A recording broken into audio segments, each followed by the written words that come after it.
পঞ্চগড়ের কাজীপাড়া এক সীমান্ত গ্রাম, যেখানে ঘোড়ামারা নদী ছুঁয়ে গেছে ভারতের সীমান্ত। এই গ্রামটি শতাব্দীর পর শতাব্দী ধরে কৃষি জীবনের কেন্দ্রবিন্দু। ছোট আঁকাবাঁকা রাস্তা, ধানের মাঠ আর পুকুরে খেলাধুলা সবকিছুই গ্রামের ইতিহাসের সঙ্গে ওতপ্রোতভাবে জড়িত। এই গ্রামেই বসবাস করেন ৮০ বছর বয়সী মফিজার রহমান। প্রায় ৩ দশকের বেশি সময় ধরে তিনি গ্রামের নতুন শিশুদের জন্য বানিয়ে দিচ্ছেন বাঁশের দোলনা। প্রতিটি দোলনা যেন তুলে ধরে গ্রামের শিকড়গ্রন্থি নন্দিত গৃহস্থালীর জীবনের গল্প। ভবিষ্যৎ হোক নিরাপদ, বিনিয়োগ হোক বিশ্বস্ত, আর আমার পছন্দ সল্ট বে। ওয়েলকাম টু সল্ট বে। প্রজন্মের আনন্দ আর মানুষের মানবিক বন্ধন। নতুন শিশু জন্ম নিলেই বাবা মা ছুটে আসেন তার কাছে।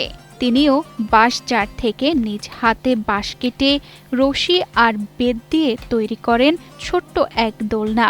শীতের রোদ, গ্রীষ্মের বাতাস কিংবা বর্ষার ঘুম সব সময়ের সঙ্গী এই দোলনা। সবাই আসে বললে ভাই মুখ একটা বানান দাও, ভাই বললে মুখ ভাই একটা বানিয়ে দাও, আত্মীয় স্বজন সবাই বিবেকের জন্য তৈরি করি।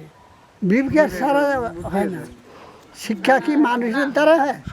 দেখিলে একবার নজর দিয়ে দেখিলে তৈরি করা যায়। শুধু নতুন শিশু নয়, বড় শিশুরাও তার কাছে দোলনা চায়। শিশুদের হাসি যেন তার সবচেয়ে বড় পারিশ্রমিক, এমনটাই জানান মফিজের স্ত্রী। বিয়ার বয়সে আমি দেখছি দোলনা বানায়, মই বানায়, হাসিনি বানায়, তারপর এই যে নাঙ্গল বানায়। দোলনার পাশাপাশি কৃষি যন্ত্রপাতিও বিনা পয়সায় মেরামত করেন তিনি। শিশু থেকে কৃষক সবাই তার সেবার অংশীদার। মানে বাচ্চারা যদি কোনো খেলনা বানাতে চায় তার কাছে ইচ্ছা করে বানিয়ে দেয় সুন্দরভাবে আর কি। কোনো কারো কাছে টাকা পয়সা নেয় না। এখন কেউ যদি আসে তাকে ডাকে নিয়ে কোনো কিছু 10 টাকা দেয় তাও নেয় না। তার মনে যখন যেটা আসে যে আল্লাহ ওনাকে মেধা দিছে যে অনেক কিছু তৈরি করতে পারছে। হয়তো আর্থিক সচ্ছলের দিক থেকে তিনি গরিব, কিন্তু শিশুদের প্রতি ভালোবাসার দিক থেকে কাজটা খুব বড়। এই গ্রাম সহ আশেপাশের অনেক গ্রামের স্মৃতির সঙ্গে ওনার দোলনা জড়িয়ে আছে। আমাদের উপমহাদেশে বাচ্চাদের বেড়ে ওঠার একটা প্রধান অনুষঙ্গ হচ্ছে দোলনা। ছোটবেলা থেকে সবাই দোলনাতেই একবার দোল খেয়ে হলেও বড় হয়। মানে উনি দোলনাটাকে বাচ্চার যে খুব প্রয়োজনীয় বিষয়, এটা উনি অনেক আগেই বুঝতে পেরেছে।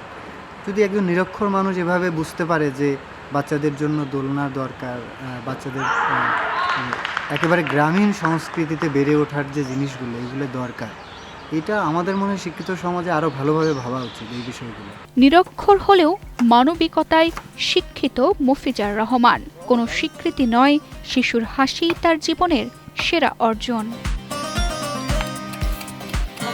তানজিদা রহমান, ইনায়া, বাংলাদেশ প্রতিদিন।